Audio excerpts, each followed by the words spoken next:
life. It's just amped up a bit. But, I mean, that's me, and I did all my stuff, and she set me up to embarrass herself. Wow. But, yeah, well, she did get embarrassed. That was great. But you know what? She embarrassed me, too. She got me. But you know what? I mean, that was crazy. These other guys were the biggest morons I've ever had to deal with. There were a few cool ones, but some idiots that have nothing better on going on with their lives. They don't have goals. They don't have aspirations. The goals they think they have, like that JT Extreme guy, ugh. He's, I actually found out, huh? Well, I'm trying to figure out which one. Is JT, well, okay, look, for Violence Jack and for everybody listening, this show is full of the guys with the spiky hair, the fake tans, and the Affliction t-shirts. That's the kind of guys you're dealing with. So this JT Extreme guy is one of those, like a stereotype of... Yeah, the long hair, but you know what's funny? Genevicia, the girl on the show from Bad Girls Club, she called him out. She said, "Oh, that's a nice shirt." He said, "Oh, thank you." She said, "What is it?" He didn't even know what brand he was wearing. He got all these toolless shirts for the show and didn't even know what he was wearing. No, okay, is JT the Neanderthal? Is he the big red? The Neanderthal he's never had a day of training in his life. Actually, I mean, he wishes he could train with me. I found out he went down to FCW, wrote them a check. The check bounced, and he never had a day of training in his life.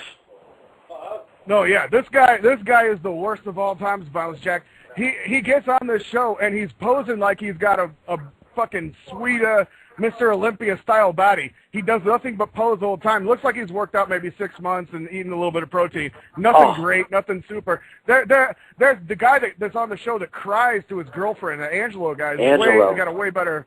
Yeah, this guy. What is that guy? Why is he crying? He's crying as soon as the reveal comes that you're not on.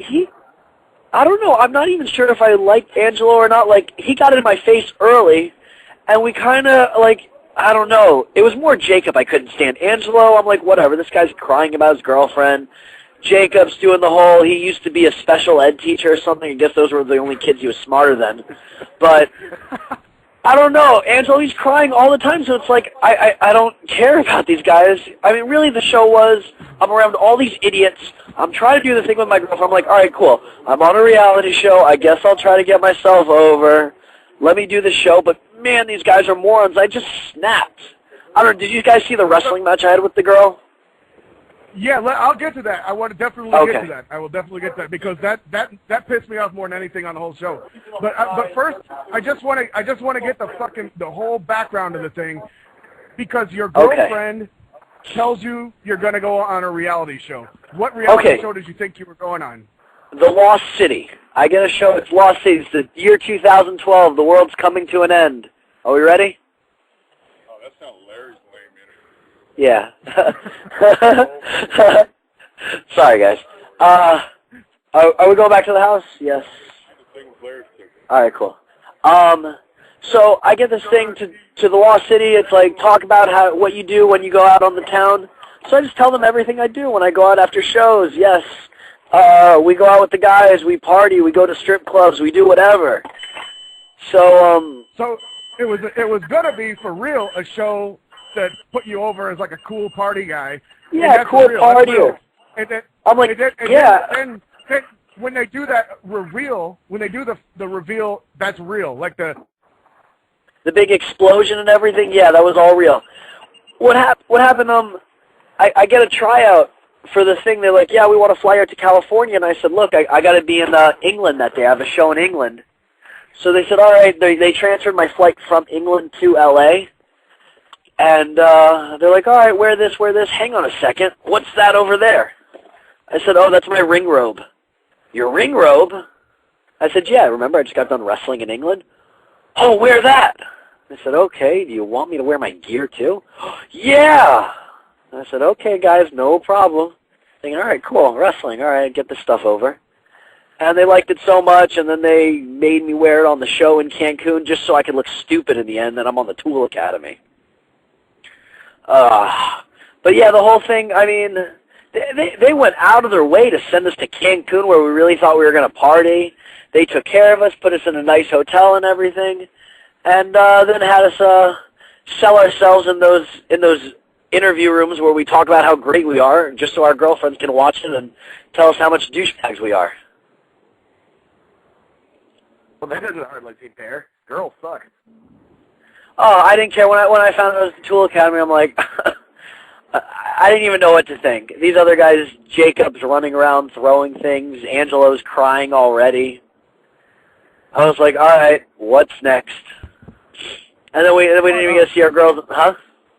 I was just going to say, I watch approximately 0 hours of TV a week, so Sensei had to tell me what Tool Academy is, and it just sounds like the most, like, heinous, degrading, like you know, women just taking advantage of men, you know, type of emasculating TV show, and it just sickens me. I can't believe anybody, I didn't know that you didn't willingly take part, though. I didn't know that you weren't setting yourself up.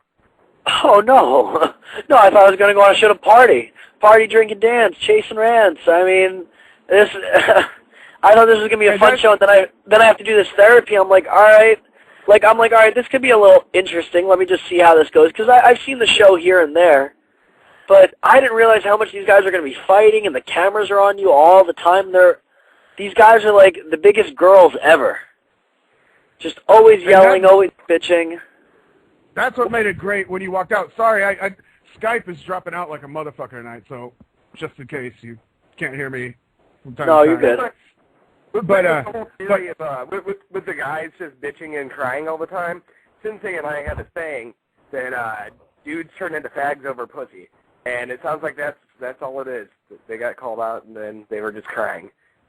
Yeah, and it was funny. There's also the money prize and the fact that they want to be on TV and want to get seen by somebody, too. Oh, yeah, I mean, these guys, they have nothing else going on. The money prize, to me, it's like, all right, I have money, the $100,000, cool, yeah, add it to the bank. But, no, I'm not going to go out on a TV show and humiliate myself and look stupid just for these guys. I kept asking for money to stay and whatever, and I don't know. I did the challenge, I did one therapy session, and I'm like, screw this. These guys were nonstop. Yeah, hey, dude, they all ganged up on me. This guy just told him to fucking beat it, and that was what was great. He's the first guy that just told this show just to fuck off, and that's what made it great, man. But let me get to this. During the show, for people who didn't ever see it, they have this big, giant, like, bull dyke chick. And 205-pound girl that says she's an MMA fighter. But it didn't even matter. That didn't even matter, because for anybody that knew what they were watching, they could see what you were doing, but even the big Neanderthal had no fucking idea. So he obviously he obviously didn't even know anything about wrestling or anything. So these guys talked Chasyn into wrestling with this chick, right? And this has happened to me before at parties, so I know. It's like, oh, it made me so mad. This made me so mad. Okay, this humongous giant bull dyke chick rushes Chasyn. Chasyn gets her. You know, he gets overhead, like a guillotine-style position. He looks to jump to guard. He jumps guard. These guys don't even know what the fuck you're doing. And then you're in the guard. You got her, like, pretty much in a guillotine. You got her controlled. And they count 1, 2, 3 while you're on your back. It's like, dude, have you not ever watched, you've all got your Affliction T-shirts on. Have you never watched fighting in your life? Do you not have any clue? They had no clue. I don't know if you noticed, but if you notice, they pan up from the camera, but then the very next scene is me lifting her up off the ground.